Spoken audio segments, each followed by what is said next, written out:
Oke, baik. Bismillahirrahmanirrahim. Assalamualaikum warahmatullahi wabarakatuh. Sebelumnya, perkenalkan nama saya Raihan Raffi Lesmana dengan NIM 1037. Di sini saya akan mempresentasikan tugas praktikum atau tugas pengganti praktikum dengan tema materi yaitu tim dan juga kerjasama kelompok. Sebelumnya, kita mulai dari slide yang pertama. Saya akan membahas praktikum yang kelompok saya kemarin sudah bahas, yaitu tentang Panitia 9. Oke, baik, dimulai dari latar belakang. Panitia 9 ini merupakan sebuah kepanitiaan kecil yang dibentuk oleh BPUPKI pada tanggal 1 Juni 1945 dengan tujuan untuk merumuskan dasar negara.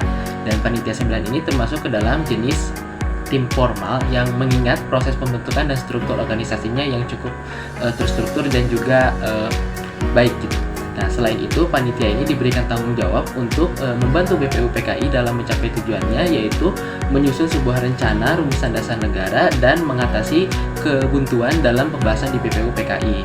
Dan Panitia 9 ini diketuai oleh Insinyur Soekarno dengan 8 anggota lainnya, yaitu Dr. Andes Muhammad Hatta, Muhammad Yamin, Kiai Haji Wahid Hashim, Abi Kusno Sokoresjoso, Haji Agus Salim, Ahmad Sudbarjo, Abdul Kahar Muzakir, dan AA Maramis. Oke, dan gugus tugasnya ini Panitia 9 ini dapat digolongkan sebagai gugus tugas karena mereka dibentuk sementara dengan tim atau dengan tugas khusus, yaitu menyusun sebuah rumusan dasar negara yang kemudian menghasilkan Piagam Jakarta. Dan Panitia 9 ini menjadi sebuah respon terhadap kebutuhan mendesak untuk mencapai kesepakatan mengenai dasar negara yang mencerminkan pluralitas masyarakat Indonesia dan menengahi perbedaan pendapat yang muncul dalam sidang BPUPKI tersebut. Oke, untuk tujuan dari tim Panitia 9 ini, yang pertama adalah merumuskan dasar negara yang akan nantinya menjadi fondasi Indonesia merdeka. Untuk yang kedua, ini menyusun Piagam Jakarta sebagai dokumen awal yang memuat nilai-nilai dasar negara dalam penyusunan tersebut. Yang ketiga, ada menyatukan berbagai pandangan, khususnya antara golongan nasionalis dan juga Islam serta agama yang lainnya untuk mencapai sebuah kesepakatan bersama. Yang terakhir adalah mempersiapkan ideologi negara ini sebagai bagian dari kemerdekaan Indonesia itu sendiri. Untuk nilai-nilainya ini ada 5. Yang pertama ada persatuan dan kesatuan. Yang kedua ada musyawarah dan kebijaksanaan. Yang ketiga keadilan dan kemanusiaan. Yang keempat komitmen terhadap kepatuhan. Dan yang kelima kolaborasi dan juga adaptasi. Untuk cara menjaga dan meningkatkan kekompakan, ini yang pertama ada mewakili berbagai golongan dan juga aspirasi yang memungkinkan mereka untuk yang nantinya saling menghargai dan mencari titik temu dalam perbedaan sebuah pandangan. Yang kedua ada mengadakan sebuah pertemuan intensif yang nantinya memungkinkan diskusi ini berjalan dengan baik dan juga efektif serta efisien di dalam diskusi tersebut. Yang ketiga, perumusan dilakukan dengan cara musyawarah untuk mencapai sebuah mufakat yang nantinya menjadi landasan penting dalam menjaga kekompakan dan juga persatuan di anggota kepanitiaan itu sendiri. Panitia 9 ini berusaha merumuskan dasar negara yang nantinya dapat diterima oleh semua pihak dengan mengakomodasi aspirasi yang berbeda dari semua masyarakat. Yang terakhir ada membuat forum yang itu tujuannya adalah mendiskusikan dan juga menegosiasikan berbagai pandangan secara terbuka sehingga nantinya setiap anggota itu merasa bisa didengar dan juga dihargai setiap pendapat yang diungkapkan oleh anggota. Dan ini juga bisa memperkuat solidaritas dan juga kerjasama antar anggota ataupun tujuan yang nantinya akan dibentuk. Prestasinya yang pertama ini ada Piagam Jakarta atau Jakarta Charter pada tahun 1945 tanggal 22 Juni. Yang kedua ada rumusan dasar negara Indonesia yaitu Pancasila. Yang terakhir ada merumuskan dasar negara yang akan menjadi fondasi Indonesia merdeka.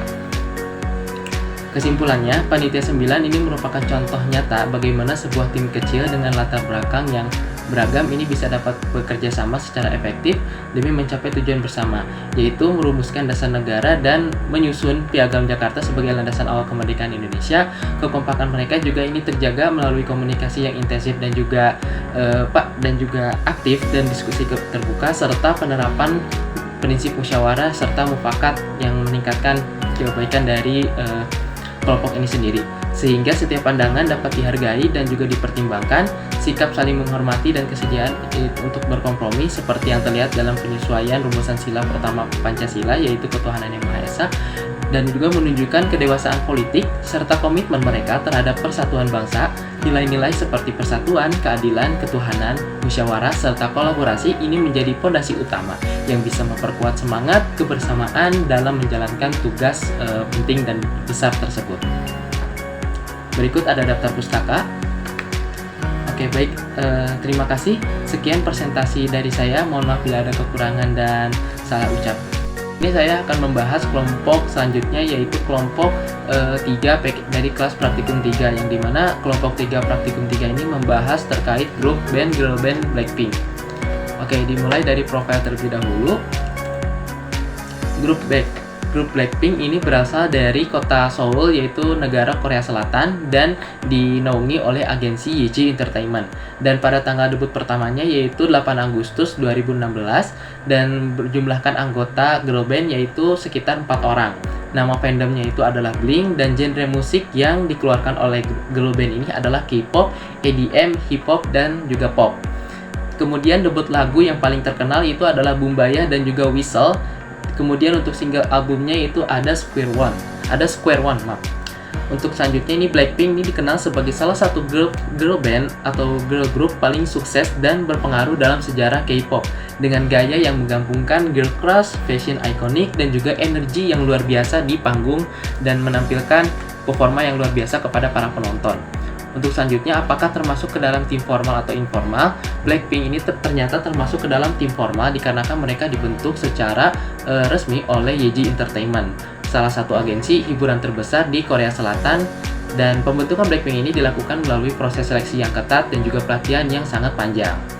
Nah, termasuk golongan apa? Blackpink ini termasuk dalam golongan tim komando, yang dimana memiliki struktur hierarkis yang jelas dan juga terkoordinasi langsung antar anggota, yaitu di bawah naungan pimpinannya langsung.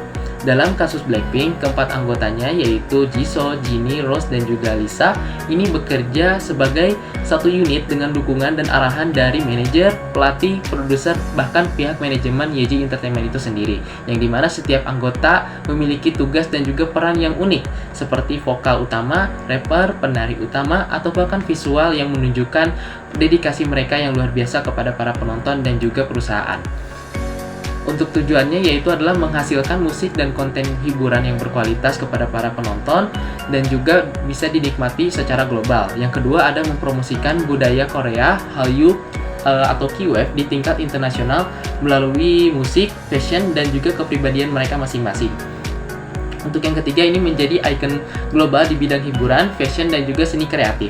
Yang terakhir adalah membangun hubungan emosional yang kuat dengan penggemar atau bisa dikenal dengan Blinks melalui karya dan aktivitas sosial, yang dimana aktivitas mereka ini terkadang menjadi inspirasi bagi para penonton seperti itu.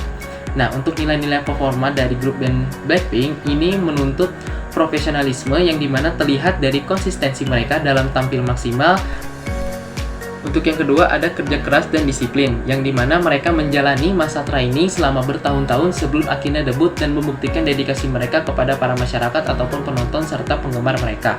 Yang ketiga ada kreativitas dan juga inovasi, yang dimana di dalam musik ini mengandung konsep visual yang terus berkembang. Di dalamnya pun ada koreografi serta fashion yang terus berkembang juga seiring berjalannya waktu.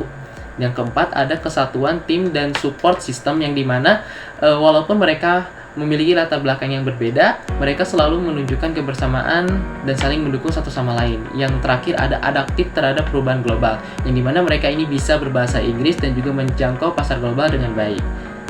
Oke, untuk selanjutnya ada komunikasi